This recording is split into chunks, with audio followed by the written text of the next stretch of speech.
Sir, आप मुझे यहाँ खुशखबरी देने आए हैं ना? थोड़ी देर इंतजार करो, सब पता चल जाएगा। ग्रहों ने व्हाट्सएप किया, तेरा वक्त बुरा चल रहा है। सर, सिर्फ मेरा प्रमोशन हुआ है कि लूट का 10% मेरे नाम हुआ है? प्रमोशन नहीं बे गधे, तेरा डिमोशन हुआ है। लूट की वारदात एटीएम के सीसीटीवी कैमरे में रिकॉर्ड हुई है, ये देख। भीड़ मत करो, हवा आने दो। अगर तुम अपने काम पर ध्यान देते तो यह हादसा ही नहीं होता। प्रवचन मत दो, मुझे प्रमोशन के बारे में बताओ। सच्चाई बताऊंगा तो तुम सुन ही नहीं पाओगे। बैंक ने हमारी सिक्योरिटी कंपनी को वार्निंग देकर छोड़ा है। शुक्र मनाओ तुम्हारी नौकरी नहीं गई। कितनी बदबू आ रही है। पता नहीं खान मुझे यहाँ क्यों ले आया। कहीं रास्ता तो नहीं भटक गया। आज से रोज तुम्हारी ड्यूटी यहीं पर होगी। यहाँ पर? यहाँ कौन सा खजाना गड़ा है? खजाना छोड़, अब तू अपने एरिया के बच्चों को बुलाकर यहाँ खेल सकता है। यहाँ कोई कैमरा नहीं है।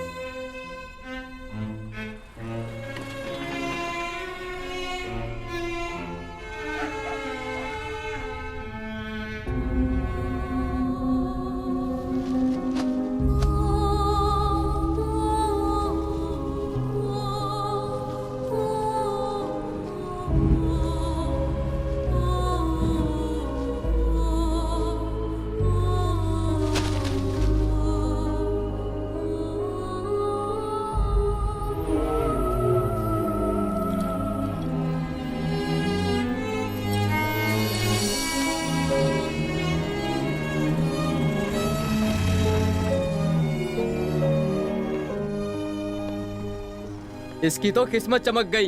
प्रमोशन में डंप यार्ड की खुशबू मिल गई।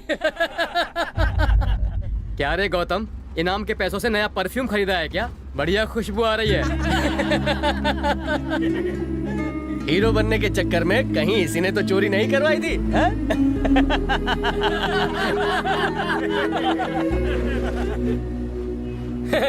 बाबा जी की तावीज पहनकर इसने तो अपना रेप ही करवा लिया है।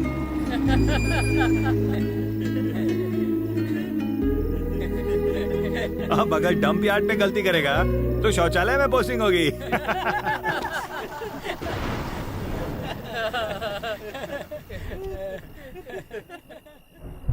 सिक्योरिटी एजेंसी ने लूट की इंक्वायरी शुरू कर दी है। सीसीटीवी कैमरे के फुटेज से पता चला है कि सिक्योरिटी गार्ड गौतम के गैर जिम्मेदाराना बर्ताव की वजह से ये लूट हुई। लुटेरे तो पकड़े गए। आ गया बेवकूफ, अपने साथ हमारे बस्ती का भी नाम बदनाम कर दिया। ऐसे आदमी को तो यहाँ से धक्के मार के निकाल देना चाहिए।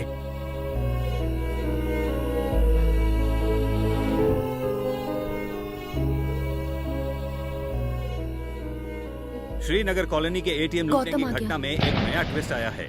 गौतम जिसने लुटेरे को पकड़वाया, उसी को उसकी लापरवाही के लिए वार्निंग दी गई है। कितनी बदबू है। गटर साफ कर रहा था क्या? जाके नहा ले जल्दी से। इससे अच्छी खुशबू तो मेरे सॉक्स से आती है।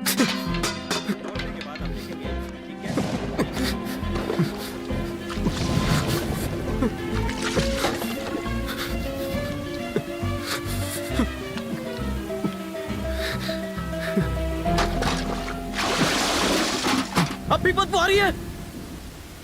अगर आ रही है तो कसाई से अपनी चमड़ी उधेड़वा देता हूँ। आप एक पल के लिए बदबू बर्दाश्त नहीं कर पा रहे। मुझे रोज पूरा दिन उस बदबू में खड़े रहना है।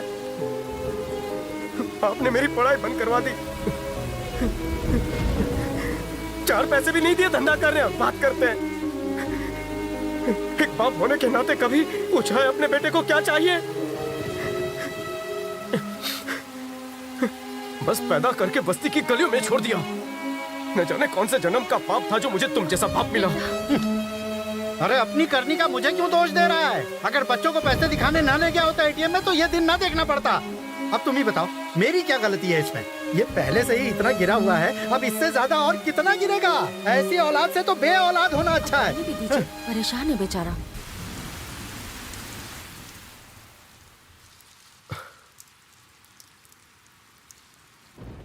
बाहर से ज्यादा बरसात तो यहाँ पर है।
पुष्य कालावती डायमंड्स।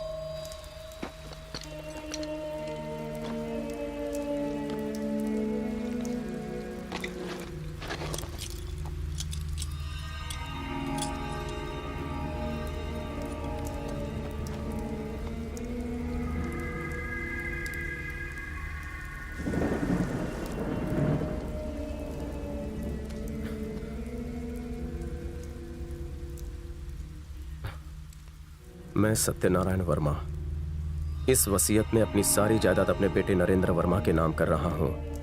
मेरी जायदाद में से घर और जमीन सब कुछ तबाह हो गया, बस किसी तरह 900 हीरे बचा पाया हूँ। आज 1947 में इसकी कीमत है करीब 60 लाख रुपए। इन हीरों पर सिर्फ मेरे बेटे का और फिर उसके बेटे का और फिर उनके वारिस का हक रहेगा और कोई इसका मालिकाना हक नहीं जता सकता। पापा पापा पापा उठिए ना। अरे क्या है? उठिए ना पापा। अरे सोने देना भाई। देखिए मेरे दादाजी आपके लिए वसीयत छोड़कर गए हैं। हैं? लिखा है उन्होंने आपके लिए 900 हीरे छोड़े हैं। एक काम कर, मैं तुझे सुबह लॉकर की चाबी दे दूंगा, तू जाकर वहाँ डिपॉजिट कर देना, ठीक है? अब मुझे सोने दे। अरे बाद में सोइएगा। उठिए। क्या है? जरा इस वसीयत पर एक नजर तो डालिए। उन्होंने हम लोगों के लिए 900 हीरे रखे हैं, पढ़िए। मुझे लगता था हमारे घर में सिर्फ एक ही पागल पैदा हुआ है। तेरे दादा भी सरफिरे थे, आज पता चला।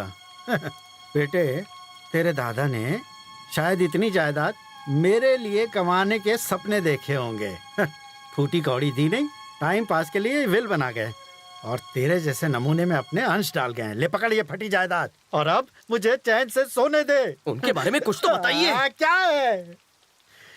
मैं छोटा था तभी तेरे दादाजी गुजर गए। कुछ सालों के बाद तेरी दादी भी गुजर गई। जहां तक मैंने सुना था तेरे दादाजी मरते दम तक एक साइकिल चलाते थे, वो भी टूटी फूटी। अगर उनके पास हीरे मोती होते तो क्या वो इस तरह की टूटी साइकिल चलाते? सुन, मुझे तो लगता है उनके भी दिमाग का सर्किट उड़ गया था जो ये विल बनाई। वो तो मर गए, अब तू मुझे क्यों मार रहा है? जा जाके सो जा, जा वरना मम्मी को बुलाऊंगा।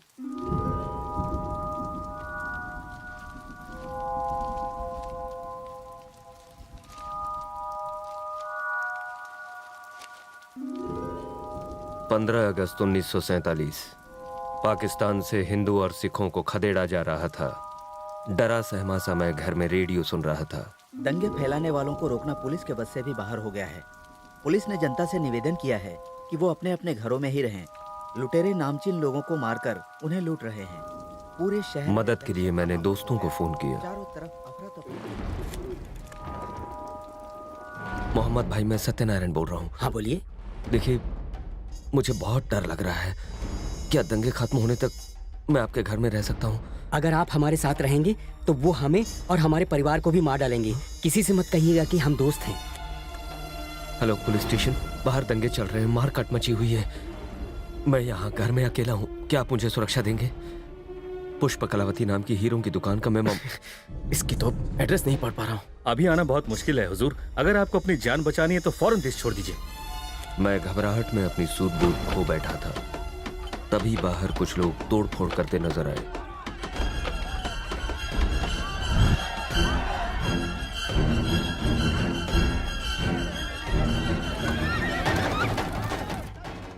इससे पहले कि वो मुझ तक पहुंचते, मैंने वहां से निकलने का फैसला किया। पैसे, गहने और हीरे झोली में भरे और अपनी कार की ओर भागा।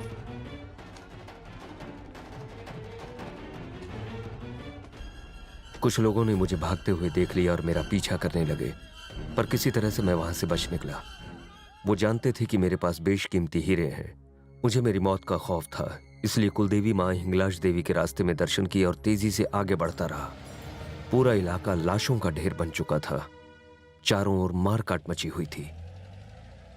भागने के रास्ते कम थे। जब मैं छोटा था तो मुझे पता था कि राजा युद्ध के दौरान किसी गुप्त रास्ते से जाया करते थे।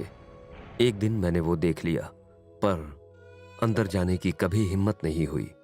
लेकिन आज जोखिम उठाने के अलावा और कोई रास्ता नहीं था। ये आधे पन्ने तो दिमाग खा गए हैं। डरता हुआ मैं खुफिया रास्ते में दाखिल हुआ। सीढ़ियों से उतरता हुआ नीचे गया। दरवाजा खोला तो सामने एक खौफनाक बड़ी गुफा थी। मेरे कदमों की आहट भी मुझे डरा रही थी। उस भूल भुलैया में पता नहीं मैं कहाँ जा रहा था। तभी अचानक एक कंकाल से टकराया।